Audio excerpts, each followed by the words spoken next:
Sakhia, President of Mongolia. I request protocol to escort His Excellency.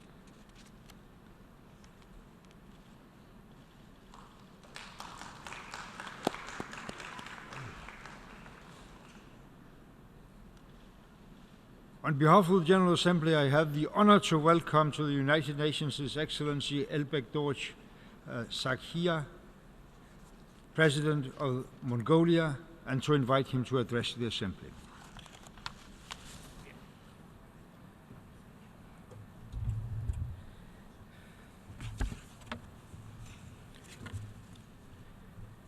Mr. President, Mr. Secretary General, Excellencies, ladies and gentlemen, my heartfelt congratulations to you, Mr. President of the General Assembly.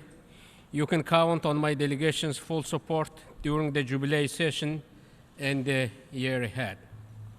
Mr. President, we are commemorating the 70th anniversary of the United Nations.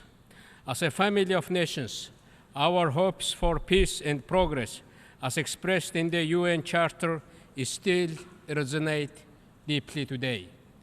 The UN is designed to uphold humanity's primary aspirations to live in peace, to enjoy equal rights, to aspire everlasting happiness.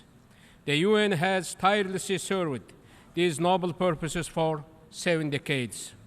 If the UN did not exist, most of humanity would have ended up in violent confrontations and would have faced more arduous, complex challenges than occurred.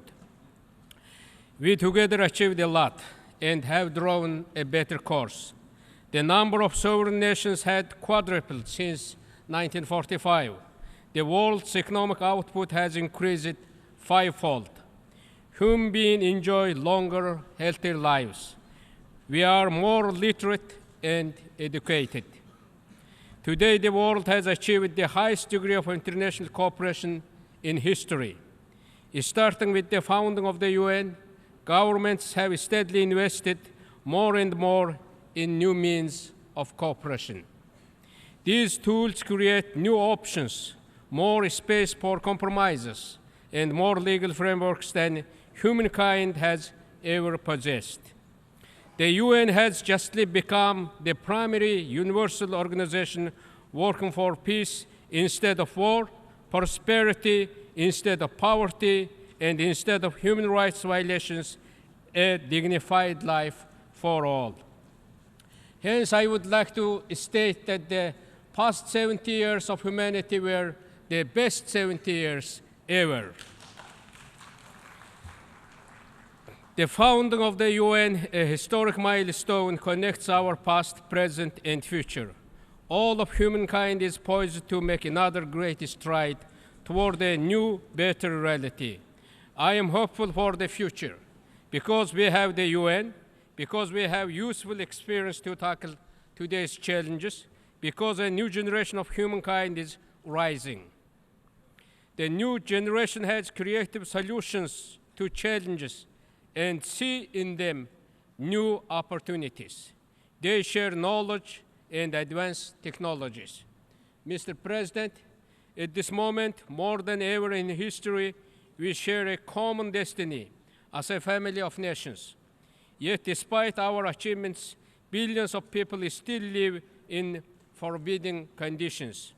Our home, Mother Earth, is becoming a more turbulent place and in fragile health.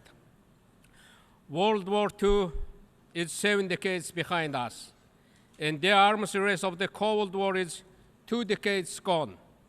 Many military conflicts today are not tied to defending a particular territory, but are motivated by borderless ideological, criminal, and religious goals.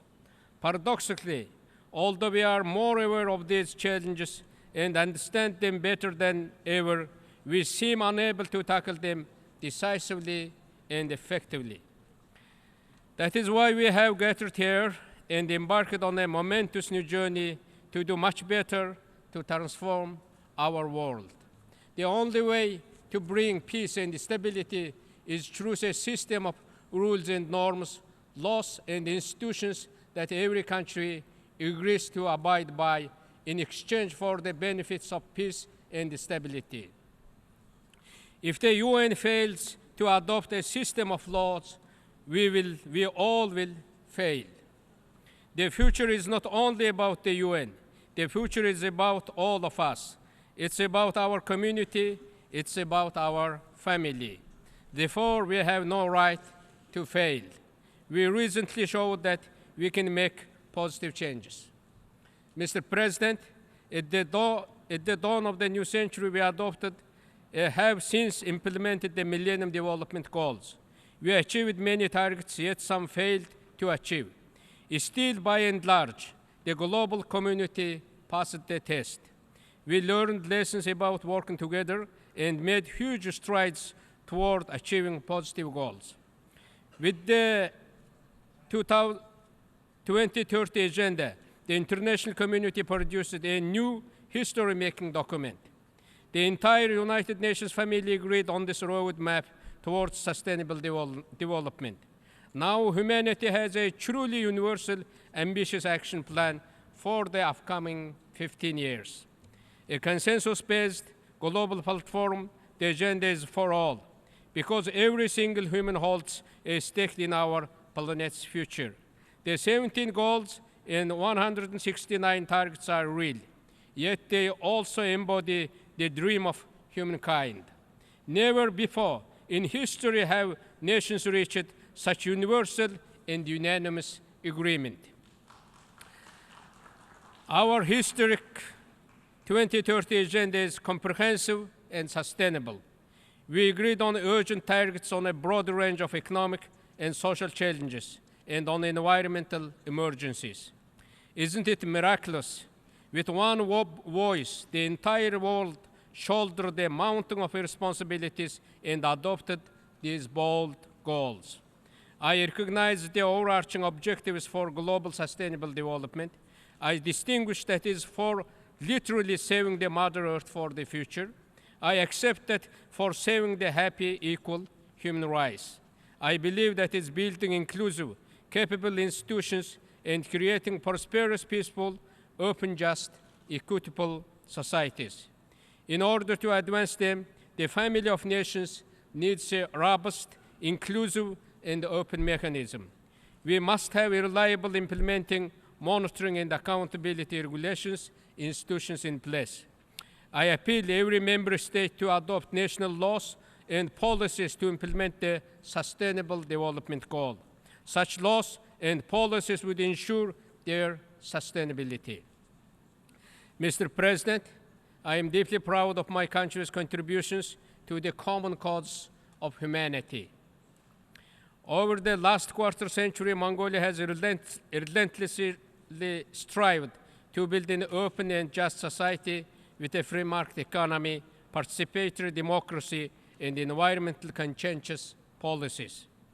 We made notable progress in the areas of transparency of governance, citizens' participation, and the reduction of corruption, as well as poverty. In the last quarter century, life expectancy of Mongolians increased by 7 years. Our GDP increased more than 20-fold.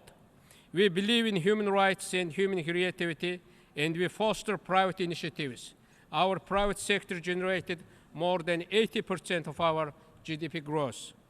My country, within a single generation, peacefully transformed from one of the most isolated, closed regimes in the world to one of its most vibrant and open democracies. Mongolia also created one of the most unique, open, competitive, and fair election systems in our regions. It has nationwide electronic voting and biometric voter registration. We no longer use the wooden or paper boxes or finger inks, and public participation goes beyond electronic voting. Corruption is still a big threat, yet in the past 5 years, with transparent, determined, enforceable policies, our country's corruption index dropped 1/3, according to Transparency International. We will continue to block the menace of corruption head-on. Mongolia is among the top countries in the world by number of media tools used per capita. We have the most open, plural, free of censorship, private media, including social media and burgeoning internet use. We have slightly more than 3 million citizens, yet it feels like there are 3 million journalists too. New media technologies, transparency, and public scrutiny make our society much healthier. We have adopted and implemented a set of laws related to an open, fair, service-oriented judiciary. Because the process takes place under strict civil monitoring, people's confidence in a fair court of law is being restored. We also created regulations and institutions regarding public hearings and participatory democracy. And we are prudently enforcing a law called Glass Account, the Budget Transparency Law, which requires full disclosure of public expenditures. Education is key to human development and the country's development. More than 1/3 of our population is engaged in educational activities. More student-centered than previously, our education system emphasizes their practical involvement in learning. Our government also now covers tuition if a Mongolian citizen is accepted into one of the world's top universities. We believe in gender equality and women's empowerment. Mongolia is a strong supporter of the UN in this cause. For societies to advance, we need more women in public service at all levels, local and global. If women hold more positions of power, we will have less suffering and conflict and more harmony and civic engagement. All these efforts on the part of Mongolian citizens constitute a just, transparent, inclusive, accountable, action-oriented platform to guide us on a sustainable development path. I am confident that building on these bedrock successes and decisively moving forward go well with your appeal, Mr. President, for the new commitment to action. Mr. President, today the world faces a shocking range of new challenges on global scale, from weapons of mass destruction to global warming, from human rights violations to humanitarian disasters, from heinous crimes and mass terror to the breakdown of sovereign states, from an uncertain supply of energy, food, and water to new challenges to freedom and security. When we face global challenges, we must admit one thing. No one country, big or small, can address them on its own. Therefore, the coordinated actions of all players and countries are needed. When all cultures and civilizations unite, we can tackle global challenges. COP21 this year in Paris will be the first new test. It will require the widest possible cooperation by all countries. We all must bear responsibility for protecting planet Earth and its ecosystems for the benefit of present and future generations. We must all ensure justice and fairness around the world. Every nation and government must actively contribute to the global good with their respective capabilities and responsibilities. Mr. President, Mongolia will always commit our humble share to the global well-being. We Mongols are eager to contribute. Our blue helmets proudly serve along with fellow UN peacekeepers to maintain international order and security.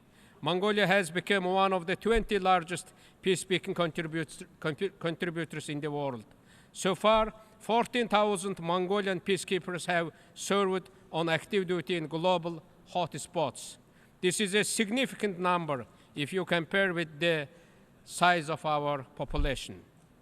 We are enthusiastic to share our experiences of transition in our quest for freedom, justice, and development. When Mongolian citizens share and actively collaborate with countries in our region and beyond, we make our own success more durable. We care deeply about global stability. Mongols believe we must preserve our planet by eliminating nuclear weapons across the world. For 23 years, our country has pursued nuclear weapon-free status. Any nation seeking to build nuclear power must not endanger the peace and security of their independent neighbors. We believe the solution to these challenges is engagement rather than isolation. We believe that the strengthening multilateral collaboration and mutual trust among countries is vital. In Asia, Mongolia is a non-aligned nation, an honest broker that promotes peace and security. We launched a regional initiative similar to the Helsinki Dialogue, called the Ulaanbaatar Dialogue on Northeast Asia Security. Within the security initiative, Mongolia hosted and plans to undertake multilateral meetings, conferences, and symposia to examine peace and security issues. We also put forward a common platform called the Forum of Asia. A compelling need exists to establish a solid and inclusive platform for comprehensive dialogues involving all Asian states. The Forum of Asia should promote equal representation of interests of all sovereign nations in Asia, small or big. All nations would oblige to each other rather than wrestle one-on-one in the global arena. It should guarantee each member state its independence, integrity, and right to development. We invite all interested parties to be an active part of this cause. Our country also successfully chaired for 2 years the world's most reputable democracy movement, Community of Democracies. Currently, Mongolia chairs the Freedom Online Coalition, the first Asian country to lead this important community. We promote universal internet access. We support a comprehensive convention on internet freedom to be agreed to by all UN members. I appeal to everyone to work collectively to advance the great global digital revolution to will bring more prosperity to humanity. Mongolia has pursued a peaceful, open, multi-pillar foreign policy. This stance enabled us to declare Mongolia in a state of permanent neutrality. Our national laws and international treaties to which Mongolia is signatory are consistent with neutrality principles. Therefore, I kindly ask your sympathy and support for Mongolia's peaceful, open, neutral, and active foreign policy efforts. I am convinced that Mongolia's status of permanent neutrality will contribute to the strengthening of peace, security, and development in our region and the world at large. Recently, Mongolia hosted the Asia-Pacific Human Rights Conference. Also, for the first time in our country, the autumn meeting of the OSCE Parliamentary Assembly was convened. The human rights experts and European parliamentarians had a fruitful and lively discussions, exchanges of views. The conference was also a splendid opportunity for them to comprehend firsthand our achievements in protecting and advancing human rights, in exercising the rule of law, and running a pluralistic, open society. We are honored to host many events in the coming months in a year in our capital city. Most important, the 11th ASEM Summit will be held in the summer of 2016. Leaders of 53 countries of Asia and Europe will meet in Mongolia on the 20th historical jubilee of the founding of ASEM. I earnestly look forward to welcoming them. Mongolia will further consolidate and strengthen our peace initiatives' role as mediator. Our doors are always open for dialogue and engagement. We will always say, very welcome to cooperate in the spirit of freedom, justice, and prosperity. We are ready to share the lessons we learned and listen to and learn from the lessons of their nations. I wish to stress that Mongolia is running for the first time for a membership on the UN Human Rights Council. We believe the United Nations Human Rights Council is a crucial body for the protection and promotion of human rights worldwide.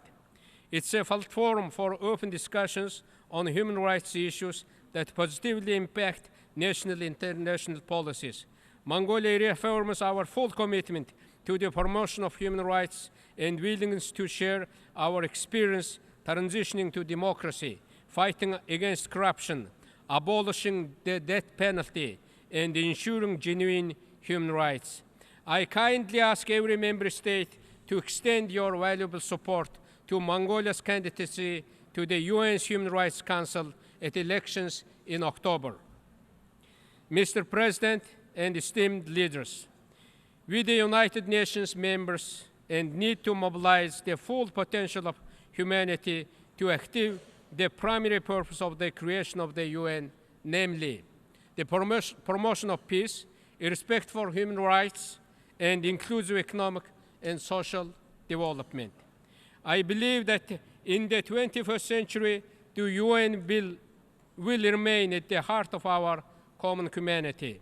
Its mission will be defined by a new, more profound awareness of the sanctity and dignity of every human life, regardless of race, gender, and religion. Still, there are plenty of cases of cruel violation of human dignity and rights. One thing is certain: every nation state should always strive for good governance, strict rule of law, and sound human rights policy. I reiterate the appeals of all the speakers to this esteemed assembly that we must vow to exercise clear, decisive leadership in effectively tackling tough challenges and fulfilling the UN's core missions. We have many opportunities that can benefit the world. We are the first ones in history who have the potential and technology and the resources to resolve the world's problems. When I observe a giant military exhibit, I wonder what a huge amount of money and human ingenuity and time are being spent on war machines and weapons of mass destruction. With a fraction of the money and technology we spend for the masculine war show, we could solve many today's troubling issues.